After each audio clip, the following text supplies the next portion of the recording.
उभारला उभार होती. गया भरवायचं चालू आहे म्हणजे जाहीर झालाय केलाय का नाही? आहे ते माहिती आहे त्यांना आहे. जेवढ्यांना माहिती आहे तेवढ्यालाच. बरं बरं. घरपोच सेवा पण चालू आहे तुझी. विशाल तुझा मोबाईल नंबर सांग. 38 हां 40 93 92. आणि पत्ता. पत्ता हुन्नर तालुका मंगळवेढा जिल्हा सोलापूर. विशाल ह्या बैलाची पसंती कोणाची आहे खरं? या पहिल्याची पसंती ही भारत मामा माळगी. बर. आणि भारत मामाची ओळख कधी झाली कोणापासून? भारत मामा ओळख मामाची आणि त्यांची गाय भरवायला आम्ही गेल्यावर तेव्हा त्यांची ओळख झाली. बरं बरं. तांदूळ शेतात. मी मामाला तुम्ही बैल कधीपासून मागत होता?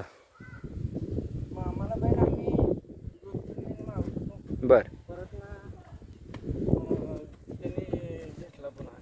ओके. काय म्हणून बैल घेतला, कशासाठी म्हणून विशाल? कोणत्या कामासाठी घेतला होता? ही आम्ही गाई भरवण्यासाठी गुरं बकळायची. हां हो वा. म्हणजे घरच्या गाय गाय भरवण्यासाठी. भरवण्यासाठी घेतलेला आम्ही. बर बर. जुनी खान म्हणून. जुनी खान. काय माहिती आहे? कोण? बैल कान कवाळी. बर. शिंग तोंड. जुनी खान म्हणजे कोणत्या बैलाचा बैल काय माहिती झाले का? बैल ती करंडेवाडी कोकरे. बैल बघितला का ते जाऊन? बैल आम्ही काय बघितला नाही. बर. त्या बैलाने असं खात्री वाटली का? खात्री वाटली बैला काय. बर बर. मग आता बैलाकडून कोणकोणती कामं चालू आहेत? बैल सगळं गाय भरला शेती कामाला सगळं चालू. सगळं चालू आहे. हां. म्हणजे शेतीचा व्यायाम आणि गाई भरवण्यासाठी चालू आहे. सगळं हां.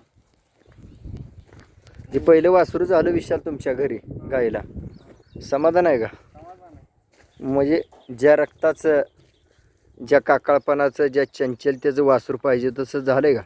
तशी 100%. बैल असा धरल्यावर सारखा शेपूट हलवतोय का? सारखा धरलं का ती उभाच राहत नाही. गाडीला झोपल्यावर पण गाडीला अवतालाच बैल थांबत नाही. नाही थांबत. सारखा असा शिपूट घालतो. हो. बर. बैल असा लांब पल्ल्याला नेऊन आणलाय काय कधी? लांब आम्ही चिंचणीच्या यात्रेलाही नेऊन आणला गेल्यावर. सराव देऊन घेऊन गेला होता का कसं? नाही सराव नाही. हाय असं आम्ही आणलेलं 15 दिवसाचं हाय असं बैल जत्रा नेलं. हाय असा. हाय असं जत्रा. परत काय आजारी पडला भेटला होता का? काय अडचण नाही बैलाची काय नाही. बैल ती आम्ही गॅरंटी जास्ती म्हणून आम्ही नेलं त्यामुळे गॅरंटी